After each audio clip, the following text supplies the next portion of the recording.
My viewpoint on the church, still to this day, is somewhat morbid compared to most believers. And I had always put myself in this box as like I'm too rough around the edges to love Jesus. Like, if he is real, if I should follow him, he wouldn't even want me because I'm not perfect. I found Jesus working with other warriors, believers. Right, when I went to work with my dad at the cattle company we worked at, watching him day in and day out do good things, make mistakes, the way he reacted when he was angry, all of these things showed me that I was okay, that I wasn't just a total piece of junk. For my determined purpose is that I may know him, that I may progressively become more deeply and intimately acquainted with him, perceiving and recognizing and understanding the wonders of his person more strongly and clearly, and that I may in that same way come to know the power outflowing from his resurrection, which it exerts over believers, and that I may so share his sufferings as to be continually transformed in spirit into his likeness, even to his death. That was Philippians 3:10. We named our company 310 Ranch Life 8 years ago after that verse. And that verse for us gives us our purpose. Our purpose is to know him and share in his sufferings. Welcome to the Art of Suffering podcast with Dalton Darnell.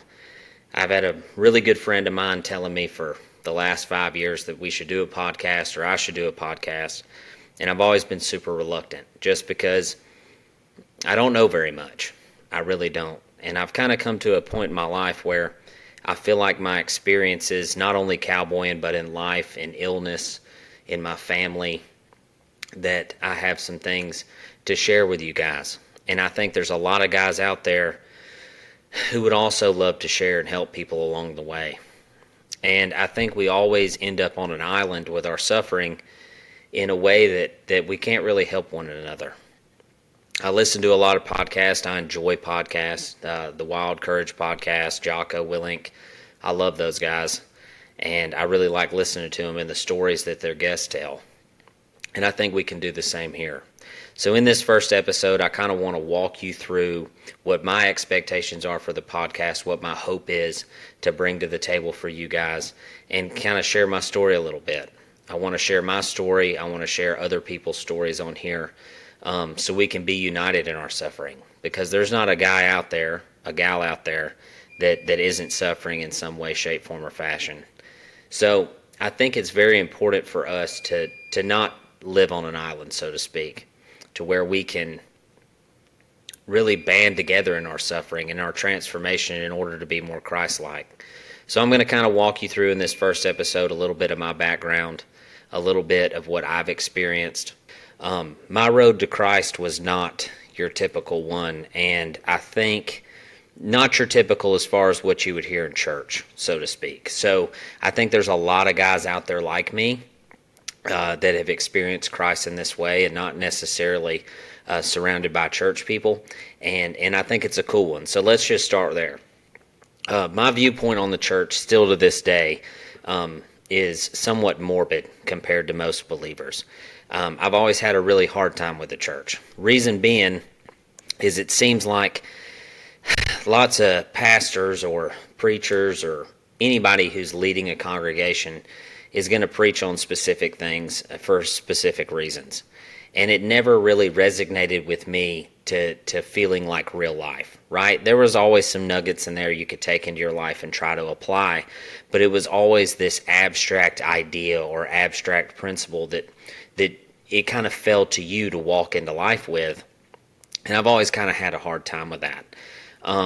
Not to mention the way that Christians treat other Christians. I don't understand judgment.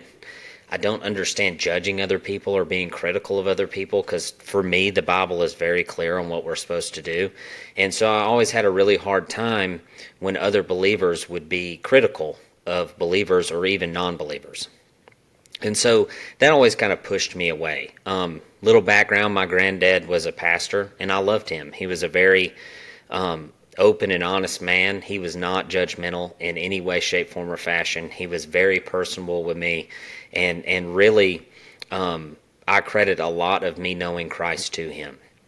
But I also walked life with him, right? This wasn't me sitting in a pew listening to somebody read passages from the Bible. This was my grandfather, someone I loved and respected and spent quite a bit of time with. My dad was kind of the same way. While he did have his past, he was a huge influence on me becoming a believer. The same with my mother. She is an absolute powerhouse when it comes to teaching people how to be good people. And I was very negative as a child, had a lot of tendencies to be negative, and she absolutely curved that negativity in a way that I can't even really explain, that I've tried to implement with my own children and don't even know if I'll be able to. But she was a huge part in my outlook on life, right? Like, my ability to look at terrible situations or uncomfortable situations and have somewhat of a positive outlook. Now, I will say one thing that I do not like or deeply disagree with is people who look at terrible situations and pretend like they're not terrible. I am not that person. If something sucks, I am more than willing to say it's uncomfortable or it sucks. Now, does that mean I won't persevere? No, not at all. But I think trying to fool yourself into thinking something is not uncomfortable is not a good way to go about it. Like, conquering uncomfortable mountains can be a really good thing in your life. So that's another thing that she was always very honest with me about. Hey, this might be uncomfortable or not fun, but you're going to persevere, you're going to do it. And so my stepmom was also a huge factor in me becoming a believer. Very knowledgeable woman when it comes to the Bible. My grandmother was the same way, and they taught me a lot about Jesus, but not, I kind of learned who Jesus was on my own, right? So I had a pretty good foundation when it came to growing up. Like, everybody around me is pouring good things into me, but I still wasn't a believer. I still didn't follow Christ. And so one of the biggest factors in me becoming a sure enough follower was my wife and the weight of being a husband. And this completely changed my outlook on life in a lot of different ways. But one of them is that this person is trusting her life to me. And all I knew is that I wasn't enough, is that I wasn't going to be enough to be a good husband for her. And so that really pushed me into searching, right? Now, the way I found Christ is kind of what I want to talk about. And I found Jesus working with other warriors, believers, right? When I went to work with my dad at the cattle company we worked at, watching him day in and day out do good things, make mistakes, the way he reacted when he was angry, all of these things showed me that I was okay, that I wasn't just a total piece of junk, right? That even believers get mad, even believers get frustrated and angry and lash out and do normal things. And I had always put myself in this box as like, I'm too rough around the edges to love Jesus. Like, if he is real, if I should follow him, he wouldn't even want me because I'm not perfect. And so really watching and living life with other warriors in Christ, it totally changed my perspective on this. And we'll do a whole nother episode. We'll say the next episode will be on Ephesians 2. I have a whole tattoo dedicated to Ephesians 2. And reading or listening to that verse for the first time really, really changed my life. And I'll read it on the next podcast, so stay tuned for that. We'll dive into Ephesians 2. But the biggest thing is walking day in and day out with my dad in stressful situations at the cattle company, and the way he reacted was the same way I would, but he was a proclaimed believer, right? A Christ follower, and I wasn't. And maybe outwardly people would look at me and go, "Oh, he's a Christian," but inwardly I was not following Christ at all. And that combined with learning who Jesus actually was. And this is where my problem comes in with the church, is right. So I went to church quite a bit as a kid and still knew nothing about who he was as a man. And maybe that's my fault. Maybe I didn't listen good enough, but I always felt like I was searching okay.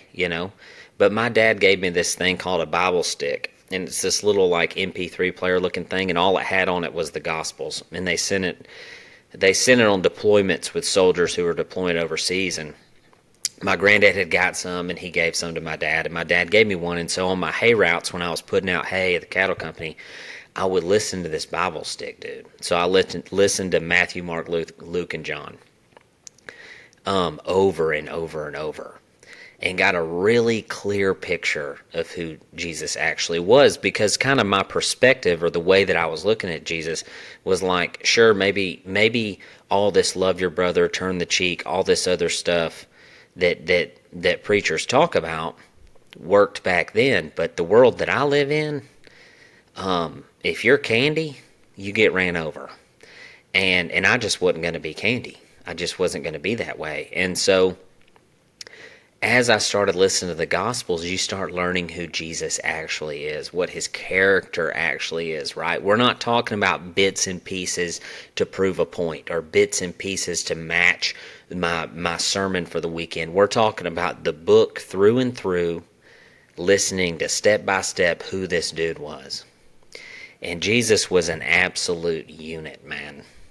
And there's not a man's man on earth that wouldn't follow that guy into the depths of hell and back. I mean, and as I listened and as I learned his character and who he was, I was like, dude, I can follow this guy.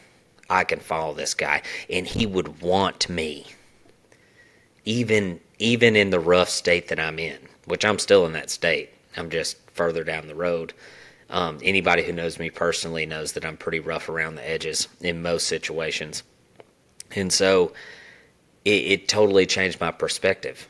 And I went from, believing that I had to be perfect to follow Jesus, to my imperfections showing his strength, right? My weakness is his strength. And it totally changed my life. And we talk about Ephesians 2 in the next one. That listening to that verse for the first time, my dad actually read it to me in his living room. I can remember it like it was yesterday. It completely changed my entire perspective. So basically my background, as far as becoming a believer, came from walking day in and day out with other men who loved Jesus, and then learning who he actually was. And so I believe, or my hope for this podcast, is that the men out there that need somebody to walk with can come walk with me. And our hope for 310 at one point was for this, and it has not turned into that, right? I would love to be able to come work with you guys individually and walk day in and day out doctoring cattle or doing whatever there is to do there on your place, but that's just not feasible for me anymore. And we're going to kind of talk about that. The suffering that I endure on a daily basis is it's unfortunate. And the reason why I live where I live now and the things that I do now, opposed to doctoring yearlings every day, that's why.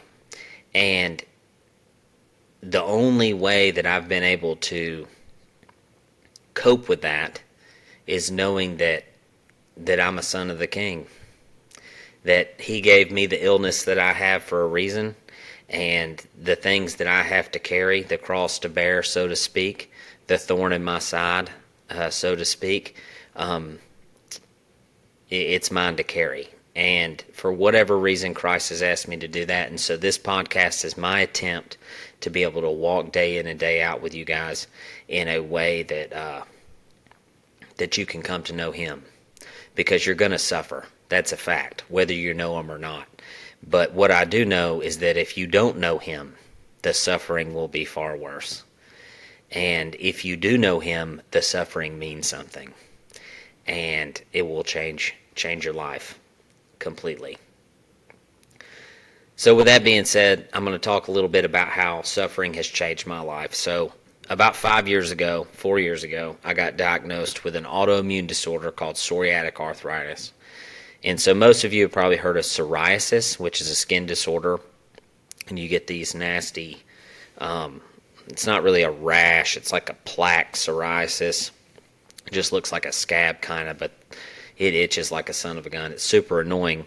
And 30% of people who get the psoriasis end up with psoriatic arthritis. Psoriatic arthritis is arthritis of the small joints. So you're talking hands, you're talking feet, lower back. Some people have it in their neck, in their shoulders, right? You'll get it in your spine kind of on the low side and then the top side. I haven't had anything in the middle yet. So when I got diagnosed with this, well, basically, I'll take you back to the beginning. So I was doctoring yearlings, and I was probably 26 years old, in great shape, so to speak. I worked on a ranch on a backgrounding yard, so to speak, or not so to speak, on a backgrounding yard. So all we really did was ride health. So I was on a horse, 8, 12 hours a day, doctoring cattle or pushing up or gathering or whatever. And my back went out. Never had any back troubles before this. Was really odd. So I basically rode back to my truck on my horse, got off my horse, and crawled on my hands and knees into my truck because I could not walk. And I was like, what in the hell is going on? So I go to the doctor. They take x-rays, and this doctor comes in, bro's weighing like 350, and tells me that my back's weak and that I'm not in good enough shape. And I was like, listen, man, I know for a fact that's not the issue. You don't do what we do every day and have a weak back. There's something wrong with me. I cannot walk, and I'm 26 years old. So I took like 2 weeks off, laid up in the couch, couldn't hardly move, and it got better and kind of went away. And I continued working and doing everything I was doing, and about a year later, my left foot got swollen, like 3 times the size it was supposed to be. I was like, what in the heck is going on? And then I had this little patch of psoriasis on my knee. Well, my wife was an ICU nurse at the time, and she started looking up all the symptoms, and she was like, this is psoriatic arthritis. I was like, there's no freaking way. I have arthritis. I'm 26 years old. What are you kidding me? And so I go to a rheumatologist because she worked at the hospital, so they got me in pretty quick, and go to the rheumatologist, and the doctor is like, this is most certainly psoriatic arthritis. If you don't take care of yourself, you're going to be crippled before you're 50 years old. And I was like, dude, you got to be kidding me. So that kind of started my suffering. There was things that happened to me as a younger man that I would count as not great things, but I can look at almost everything that's ever happened in my life up to this point and declare a reason for it, right? It was either my own stupidity or God was working on me or whatever the case may be. But the fact of the matter is that this is the first time in my life that I had been confronted with something that's going to be great and terrible suffering that's never going to go away. And I got on medication there for a little while I had insurance through the military, and it was okay. It kind of knocked the edge off of it, and then I had another rheumatologist put me on some stronger stuff, and there were some pretty terrible side effects to that medication. So since then I've gotten off the medication. We don't have health insurance anymore because of the nature of our business, and I got out of the military, and so I can't afford to pay for the medication that they would graduate me to next, right? And this created a really terrible relationship for me and doctors. I was like, dude, like this stuff is almost worse than the arthritis, right? Like the medication they're giving me is not only not curing it, because there's no cure for psoriatic arthritis, but there's other terrible side effects that are happening, and by the time I'm 50 years old, I'm going to be crippled from the medication anyway. And so all the research I ever did on psoriatic arthritis, all of the things that would happen to you over time had to do with gaining weight, right? Because your joints hurt all the time, so you quit being active and you get fat. And when you get fat, other bad things happen. And so I made it a point in my brain was like, okay, I just need to keep going to the gym. So really, the biggest thing that's helped my psoriatic arthritis has been staying in the gym, staying really active and trying to take care of myself in that way. Not that it is not wildly uncomfortable to go to the gym because your joints are swollen and hurt all the time. It's one of those things that gives you a weapon against it, right? It's a way to fight the arthritis. And so through this suffering, I have learned so much about myself, and I've cowboyed with it, and I now have had to kind of step back from that life a little bit just because my body, quite frankly, can't handle it at this time. And so I do more of my work here at home remote. You know, I edit a lot of video of Dad or Abby or the other cowhands they get to go work with, but that's kind of why, right? That you guys haven't seen me in the videos. And I've been grinding in my head, grinding a way to still make content for everybody who loves our YouTube channel so that we're still offering something out there, you know, for you guys to watch or listen to, something to enrich your lives in some way, shape, form, or fashion. And so that's where the art of suffering came from. Daily suffering is a part of life, and it's what makes us Christ-like, unfortunately. But that's a fact. That's what Philippians 3:10 says. So with all that being said, I've had to give up what I'm supposed to be, so to speak, right? Like, there's nothing cooler to me on earth than being a cowhand. And that job is the coolest job ever. But what I've been called to suffer with, it has pulled me away from this for a multitude of reasons. But one being, it's wildly uncomfortable to do the job. And I just can't do it at the level that I used to. And so I've had to find my identity in Christ and not in being a cowhand or being a husband or how much I can lift at the gym, right? Because all of those things have been stripped away from me. To the point in which there's days that quite frankly, the only thing I have in my mind is to be a warrior for the King. Spiritually, mentally, emotionally, like having a good attitude, suffering well for my family, right? Not complaining and just trying to be a good role model for my sons. And through the suffering, it has created an environment where I've become wildly empathetic towards other people who suffer on a daily basis. Like, used to, you'd look at another guy that's having a hard time or whatever and be like, freaking suck it up, bro. Get after it, you know? And while I do have that mentality in most situations, I also have this deep empathetic feeling for anyone who is suffering on a daily basis. And it doesn't matter with what. Because just because your suffering isn't like my suffering doesn't mean it's not suffering. And I think looking at everything from other people's point of views allows us to do two things. One, be empathetic, and two, learn from it, right? There's been many men in my life that I have learned and watched suffer deeply and have been able to emulate that through my suffering. I'll also say that finding joy in life is a choice. Choosing to look at things with a joyful heart is not something that just happens. This is some days a minute-by-minute decision. Other days, you can wake up happy and just have a great day. But choosing joy, choosing to be thankful for the things that we do have and the things that God has blessed us with is transformative. And it will change the people around you. It will change you. And over time, you will become more hardened to the suffering. Iron sharpens iron, man. And I'm here to try to give you a glimpse into my life. My hope is to have guests on this podcast and we talk about their suffering and the lessons they've learned from these things. Not just from the cowboy world.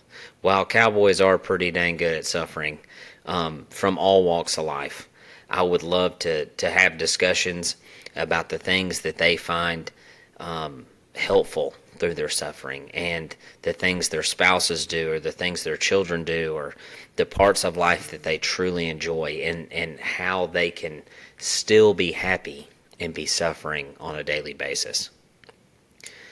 I want to say that I truly appreciate you guys for watching 310 Ranch Life's YouTube channel, for following us on here, and I appreciate all of the people who support our business and buy our ropes. And my hope is through this podcast I can connect with you guys on a totally different platform, in a totally different way, and that in some weird shape, form, or fashion I can help you along in life, because that's always kind of been our goal, is to share Philippians 3:10 with the world, so that anyone who doesn't know their purpose does know their purpose, and that suffering is a part of life, and we're all suffering together. I truly appreciate you guys listening. The next episode, we'll talk about Ephesians 2 and how that verse changed my life. If you haven't read it, go read it right now. Hopefully, I'll have some people reach out, and we can do some guest talks on here with anybody who wants to. I think it'll be a lot of fun, and I'm sure excited about the opportunity. Thanks for watching.